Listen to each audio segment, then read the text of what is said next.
بالکل اسی طرح اسلام کی تعلیمات و برکات نے چاروں طرف اجالا کیا۔ اسلامی سلطنت وسعتوں کی ہر حد تک پہنچ گئی۔ اگر اسلام کا روب اور دبدبہ ٹیگس تک پہنچا تو اس کے فیوز و برکات گنگا تک بھی پھیل گئے۔ جس طرح کالی گھٹا کے بعد بارش کی ٹھنڈک سے کوئی مایوس نہیں ہوتا، اسی طرح اسلام کی تعلیمات پوری کائنات کے لیے عام ہوئیں۔ اس سے نہ صرف انسانوں نے فیض حاصل کیا بلکہ جانوروں اور پرندوں تک نے تحفظ حاصل کیا۔ گویا خشکی پر زندگی بسر کرنے والے انسان اور جانور ہوں یا سمندروں کی مخلوق، اسلام نے دنیا میں ہر چیز کے احکام عطا کیے۔ اس طرح اسلام کی روشن تعلیمات کا نور مکہ کی وادی سے نکل کر ٹیگس اور گنگا تک جا پہنچا۔ یوں اسلام نے پوری کائنات کا کونا کونا منور کر دیا، یعنی کہ پوری دنیا کا کونا کونا اسلام کے نور سے روشن ہو گیا۔ اس کے بعد آگے چلتے ہیں۔ کیا امیوں نے جہاں میں اجالا، ہوا جس سے اسلام کا بول بالا، بتوں کو عرب اور عجم سے نکالا، ہر ایک ڈوبتی ناؤ کو جا سنبھالا، زمانے میں پھیلائی توحید مطلق، لگی آنے گھر گھر سے آواز حق حق۔ تو یہاں پہ امیوں، اس کا معنی میں نے اوپر بھی بتایا ہے، یہ ان پڑھ ہے۔ بول بالا چرچا ہونا، عجم غیر عرب، ناؤ کشتی کو کہتے ہیں، توحید مطلق خالص توحید، آواز حق سچ کی آواز یا حق کی آواز، اور حق کا معنی سچ ہے۔ تو اس کے جو مشکل الفاظ تھے وہ میں نے آپ کو ساتھ ساتھ اس کے معنی بتا دیے۔ اب آپ نے جب اس کی تشریح کرنی ہے تو آپ تشریح اس طرح سے کریں گے کہ اس بند میں مولانا الطاف حسین حالی اسلام کی بدولت آنے والے عظیم انقلاب کو ایسن انداز سے بیان کرتے ہیں۔ وہ لوگ جو امی کہلائے جاتے تھے، یعنی جنہوں نے کسی دنیاوی ادارے سے باقاعدہ تعلیم حاصل نہ کی تھی، الہامی ہدایت کی بنا پر انہوں نے پوری دنیا میں نور ہدایت کی روشنی عام کر دی۔ اس کی بدولت اسلام کا چرچا ہونے لگا۔ اسلام کی انقلاب آفرین تعلیمات چاروں عالم میں پھیل گئیں۔ جو لوگ بتوں کے پجاری تھے اب ایک خدا کی عبادت کرنے لگے۔ یوں عرب و عجم سے بتوں کو نکال دیا گیا۔ دنیا میں جہاں جہاں انسانیت خوف و ہراس، ظلم و ستم اور وحشت کا شکار تھی، اس کی حفاظت کی گئی۔ زمانے میں صرف اور صرف توحید کا چرچا ہوا۔ ایک خدا کے نام کے علاوہ پوجا پاٹ کے تمام نام ہمیشہ ہمیشہ کے لیے مٹ گئے، اور گھر گھر سے حق کی آواز آنے لگی، یعنی کہ سچ کی آواز ہر گھر میں سے آنے لگی۔ اس کے بعد ہم اس سے اگلے صفحے کی طرف بڑھتے ہیں، صفحہ نمبر 52۔ اب ہم نے یہاں سے پڑھنا ہے۔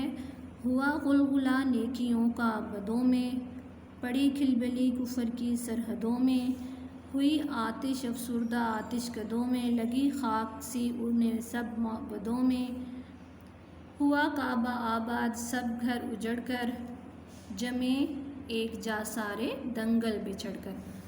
تو یہاں پہ جو اس کے مشکل الفاظ ہیں وہ غلغلہ کا معنی ہے شور و غل، یہ بدو لکھا ہوا ہے برے لوگ، یعنی کھلبلی افراتفری، کفر اللہ کی وحدانیت سے انکار، آتش اس کا معنی آگ ہے، اور آتش کدہ پارسیوں کی عبادت گاہ، وہ جگہ جہاں عبادت کے لیے آگ جلاتے ہیں۔ خاک اڑنا کا معنی ہے، یہاں پہ خاک کا معنی ہے ختم ہونا، اور ویسے خاک مٹی کو کہتے ہیں۔ یہاں پہ جس کے مشکل الفاظ کے معنی تھے میں نے آپ کو بتا دی۔ اب اس کی تشریح آپ اس طرح سے کریں گے کہ برائی پر فخر کرنے والے نیکوکاروں کی فہرست میں شامل ہو گئے، کفر کی بنیاد پر قائم کیسر و کسرا کے محلات گر گئے، آتش کدوں میں جلنے والی کفر و شرک کی آگ ہمیشہ ہمیشہ کے لیے سرد ہو گئی، بت پرستی، آتش پرستی، ستارہ پرستی جیسے معبدوں میں خاک اڑنے لگی۔ اس طرح مختلف اور کئی خداؤں کے غلط تصورات مٹ گئے، ایک کعبہ کے گرد دنیا کا ہر فرد اپنی حاجات اور عبادت کی تکمیل کے لیے جمع ہو گیا، حق چھا گیا اور باطل مٹ گیا، اور باطل نے مٹنا ہی تھا کیونکہ اسلام نے پھیلنا تھا۔ تو اس کی میں نے آپ کو تشریح کر کے بتا دی. اس سے آگے چلتے ہیں. ہر ایک میں کدے سے بھرا جا کے ساغر، ہر ایک گھاٹ سے آئے سیراب ہو کر. گرے مثل پروانہ ہر روشنی پر، گرا میں لیا باندھ حکم پیمبر. کہ حکمت کو ایک گم شدہ لال سمجھو، جہاں پاؤ اپنا اسے مال سمجھو. تو اس کے مشکل الفاظ کے معنی ہیں میکدہ، میکدہ کا معنی ہے شراب خانہ. گھاٹ، دریا کا کنارہ جہاں چوڑائی زیادہ اور پانی کم گہرا ہو، اور وہاں پہ گھاٹ کے قریب عورتیں کپڑے وغیرہ دھو لیتی ہیں اور بہت آسانی سے وہاں بیٹھ کے کام کرنا آسان ہو جاتا ہے کیونکہ اس میں پانی میں گہرائی کم ہوتی ہے. مثل پروانہ، مثل کہتے ہیں مانک کو، پروانہ پتنگا. گرا یاد رکھنا، پیمبر نبی یا پیغمبر کو کہتے ہیں. حکمت دانائی، گم شدہ گم ہوئی چیز. اور لال موتی. تو اس کی جب آپ تشریح کریں گے تو آپ نے اس طرح سے اس کی تشریح کرنی ہے کہ اس بند میں مولانا الطاف حسین حالی مسلمانوں کے عروج، بلندی اور عظمت کے بارے میں بتاتے ہوئے کہتے ہیں کہ مسلمان علم و ہنر میں بے مثال اور یکتا تھے. علم کے حصول کے لیے دنیا کے کونے کونے کا سفر کیا، ہر علمی ادارے سے جا کر فیض حاصل کیا.